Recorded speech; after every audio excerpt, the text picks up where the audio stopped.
कि वो ही लकीर फैसला करेगी कि उस तरफ तुम जो बैठे हो तुम्हारी क्या इज्जत है और इस तरफ जो पाकिस्तान के वकला है इनकी ताकत क्या है और इनके लिए लोगों के दिलों में क्या एहतराम है। बेहतरी यही है कि ये 8 जजेस को मत लाओ। हम किसी के टैलेंट नहीं है, किसी के एहलकार नहीं, हम किसी के ग़ुलाम नहीं हैं।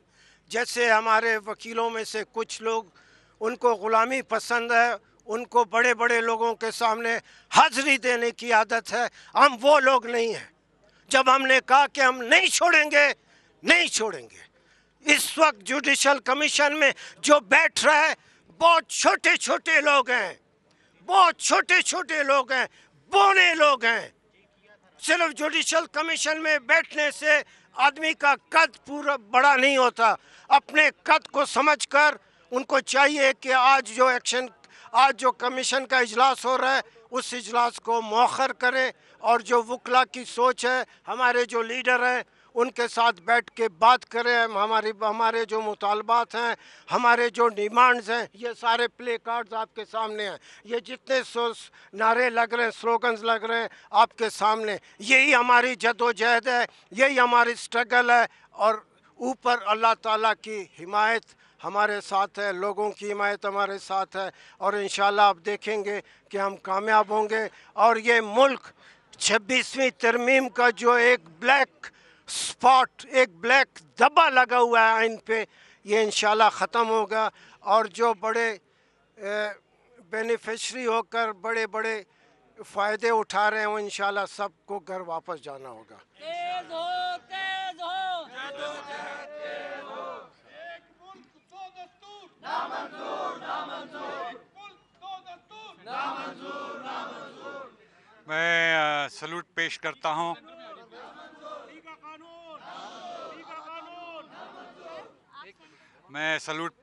हूँ राहिब बुलेदी साहब को, रहमान कुराई साहब को, जो बहुत बड़ी काफ़लों के साथ जो है इस प्रोटेस्ट की क़ियादत के लिए आए हैं। मैं रहमान कुराई साहब से दरख्वास्त करूँगा कि वो कराची बार की नुमाइंदगी करते हुए कुछ अल्फाज कहें।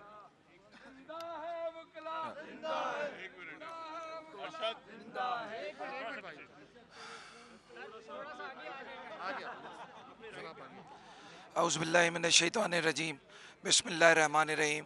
आज कराची बार एसोसिएशन के कमोबेश ये जो 250 वकला का एक काफ़िला हम लेके आए हैं, सिर्फ एक मकसद के लिए लेके आए हैं कि कराची बार एसोसिएशन ने हर वक्त में जब आमिरियत रही है, जब आइन को जो कि मुक़द्दस है, जिसमें अवाम की राय, उनके हुकूक की ऊपर कानून बनाया गया है, अगर उसको अबेंस में डाला गया है, उसको सस्पेंड किया गया है, तो कराची बार ने हमेशा पहल कदमी की है।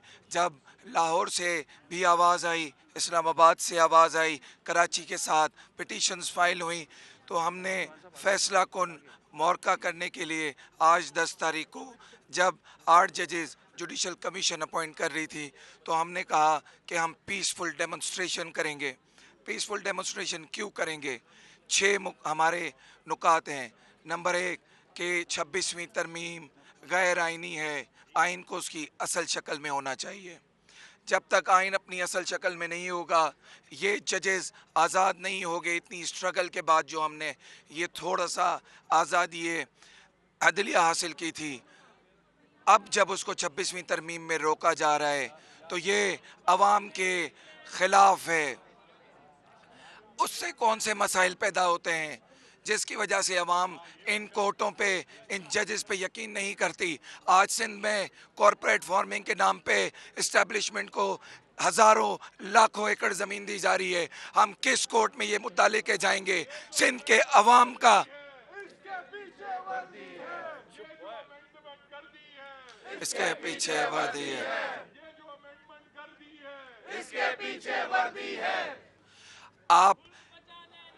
आप इन ज़मीनों के मसाइल को कहाँ पर प्लीड करेंगे उन जजेस के पास जो कि एसएचओ की तरह अब किसी पॉलिटिकल पार्टी के एजेंट हैं, किसी एमएनए एमपीए की कॉल पर होंगे क्योंकि वो उनकी तरफ से नवाजे गए हैं।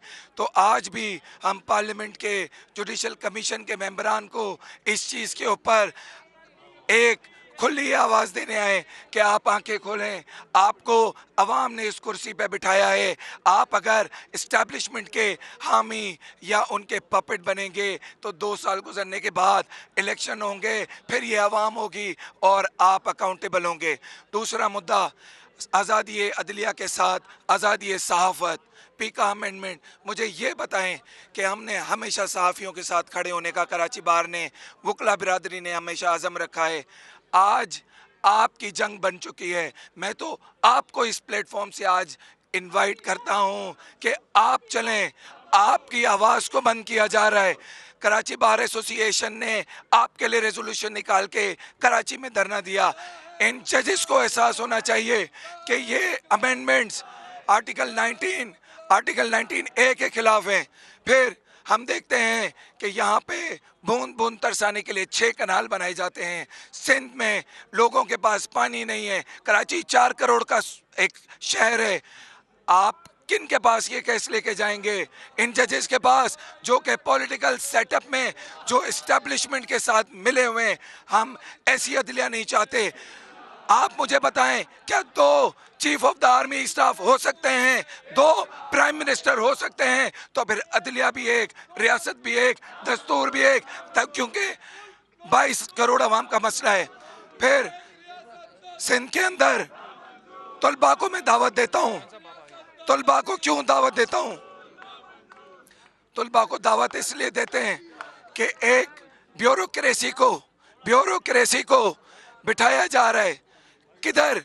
अब प्रोफेसर आपके डीन और वाइस चेयरमैन नहीं होंगे बल्कि ब्यूरोक्रेट्स होंगे। ये जो ट्रांसफर पोस्टिंग पे खुश हुए हुए एसएसपीज डीसीज हैं, अब ये वहाँ पर वीसी होंगे। पहले ही तलबा के हुकूक, तलबा पॉलिटिक्स तबाह हो चुकी है। अब आप और क्या चाहते हैं? आप शऊर छीनना चाहते हैं। आपने तालीम का निज़ाम ख़त्म कर दिया। यहाँ से हम कराची बार पाकिस्तान के और पाकिस्तान एक्शन कमेटी के वकला आपको कॉल देते हैं, सिविल सोसाइटी को कॉल देते हैं कि आपके मसाइल अब अगर स्टेट के खिलाफ होंगे तो उधर कोई एक आज़ाद जज नहीं बल्कि कोई ना कोई एसएचओ माइंडसेट रखने वाला जस्टिस बैठा होगा। आपको इंसाफ नहीं मिलेगा। आपकी जंग है, आपकी जंग है। आज शारे दस्तूर पे पीसफुल हम आपका मुद्दा लड़ने जा रहे हैं, मीडिया का मुद्दा लड़ने जा रहे हैं, स्टूडेंट्स का मुद्दा लड़ने जा रहे हैं, पाकिस्तान की आवाम का मुद्दा लड़ने जा रहे हैं। आपको आज आके फैसला कुन मार्का करना है। तारीख याद रखेगी। आज जो यहाँ पर 500 वकला खड़े हैं, ये 22 करोड़ अवाम के लिए लड़ रहे हैं। अब अवाम को आना होगा। और पार्लियामेंट गर्दी जो कि फॉर्म 47 पे मुद्दा है, जिन्होंने लोगों के मैंडेट को छीना है, काला कोट आज लोगों के मैंडेट के लिए खड़ा है कि ये जजेस अगर गैरत बची है तो इस्लामाबाद के 5 जजेस की बात सुने। उन 6 जजेस की कि जिन्होंने कहा कि हमारे कैमरों में लाइट होती है, हमारी फैमिली उठाई जाती हैं। आपको शर्म नहीं आई? आपने तब एक कमीशन बनाया। कौन सा कमीशन? जो कि रिटायर्ड जस्टिस पे था। अरे सिटिंग जस्टिस को अप्रोच किया जा रहा है, आप एक रिटायर्ड जस्टिस पे दे रहे हैं। मैं सलाम पेश करता हूँ इस्लामाबाद के उन जजेस को। और आज मेरा कराची बार का और हम सब का इस्लामाबाद के जजेस के साथ, इस्लामाबाद बार काउंसिल के साथ, लाहौर बार एसोसिएशन के साथ कराची बार हमारी यकजहती है। और हम मुनीर मलिक साहब की क़यादत में, राहिब बुलेदी साहब, मेरी बहन राबिया बाजवा, अली अहमद कुर्द की क़यादत में हम सिर्फ़ और सिर्फ 26वीं तरमीम को रद्द करने, जजेस को अपॉइंट ना करने आज के दिन सुप्रीम कोर्ट में और अवाम की हुक्मरानी के लिए आए हैं। और हम खड़े हैं। वकील हमेशा किसी न किसी बुनियादी हुकूक के लिए लड़ा है। यहाँ तो हज़ारों बुनियादी हुकूक 26वीं तरमीम की वजह से मसाइल पैदा हो रहे हैं। इंशाअल्लाह हम मजबूत हैं और खड़े रहेंगे अपनी इस क़यादत में। सलाउद्दीन साहब और सब भाइयों के साथ, इमरान अजीज़ जैसे, मुज़म्मिल कुरैशी जैसे, ज़ाकिर बलोच जैसे मेरे कैबिनेट के कराची बार के लोग हैं। हम खड़े होंगे और डटेंगे मेरी बहनों के साथ। बहुत शुक्रिया। बहुत शुक्रिया। हम इस वक्त पाकिस्तान के आइन का मुकदमा लेकर आए हैं और हमारी बदकिस्मती ये है, ये पाकिस्तान के अवाम की बदकिस्मती है कि शाहराए दस्तूर के ऊपर हम दस्तूर का नाम नहीं ले सकते। हम शाहराए दस्तूर को छौनी नहीं बनने देंगे। हम पाकिस्तान के अवाम की, पाकिस्तान के वकला के जो उनके राइट्स की जदोजहद है, हम उसको आगे लेके चलेंगे। दूसरी बात कि पाकिस्तान के अंदर इस वक्त जो आइन के साथ खिलवाड़ किया जा रहा है, ये बुनियादी तौर पर जो बेंच बिठाया गया है, ये एक मिलिट्री बेंच है। हम मिलिट्री कोर्ट की भी मुखालफत करते रहे, हम सुप्रीम कोर्ट के अंदर मिलिट्री बेंच के खिलाफ भी लड़ेंगे। जिस तरह हमने 2007 में एक जर्नैल को शिकस्त दी थी, इस वक्त हम जस्टिस मुनीर से जनरल आसिम मुनीर तक के निजाम को दफन करेंगे इसी शाहराए दस्तूर के ऊपर। Thank you. बिस्मिल्लाहिर्रहमानिर्रहीम। मैं मेंबर पाकिस्तान बार काउंसिल, हम 6 मेंबर्स पाकिस्तान बार काउंसिल ने रिक्वेजिशन दी कि आप लोग मिलिट्री कोर्ट्स मत बनाओ। हमने रिक्वेजिशन दी कि आप 26वीं आईनी तरमीम मत करो। हमने रिक्वेजिशन दी कि आप मिलिट्री कोर्ट्स के जो लोगों की सज़ाएं हैं उसको मत दो। हमने ये रिक्वेजिशन दी कि ये जो पाकिस्तान के अंदर रूल ऑफ लॉ है उसको फॉलो करो। मैं समझता हूँ आज जितने भी जजेस साहिबान हैं, सबको चाहिए खुद भी इकट्ठे हों। हम आपको आज दावत दे रहे हैं, आज वक्त है आप इकट्ठे होके रूल ऑफ लॉ के लिए कॉन्स्टिट्यूशनल जो गैर कॉन्स्टिट्यूशनल अमेंडमेंट है उसको ख़त्म करने के लिए आज आप इकट्ठे होकर आगे बढ़ें, वरना कल आपको ये हिस्ट्री कहीं और याद करेगी, कहीं और याद करवाएगी और आपकी हैसियत मिनिमाइज हो जाएगी। आप रियलाइज़ करो। हाँ, मैं उन लोगों को भी बताना चाहता हूँ कि जो सिर्फ़ और सिर्फ हुकूमत वक़्त के साथ अपने ज़ाती एजेंडे के लिए, अपने ज़ाती मफादात के लिए इकट्ठे हुए हैं, उनको भी तंबीह करना चाहता हूँ कि आज होश के नाहन लें। वकील का काम नहीं होता, वकील का काम कोई ज़ात के लिए नहीं है। हम ये सब लोग अपनी कोई ज़ात के लिए नहीं है। इन्होंने ना MNA बनना है, ना MPA बनना है, ना कोई मिनिस्टर बनना है, ना कोई जज बनना है।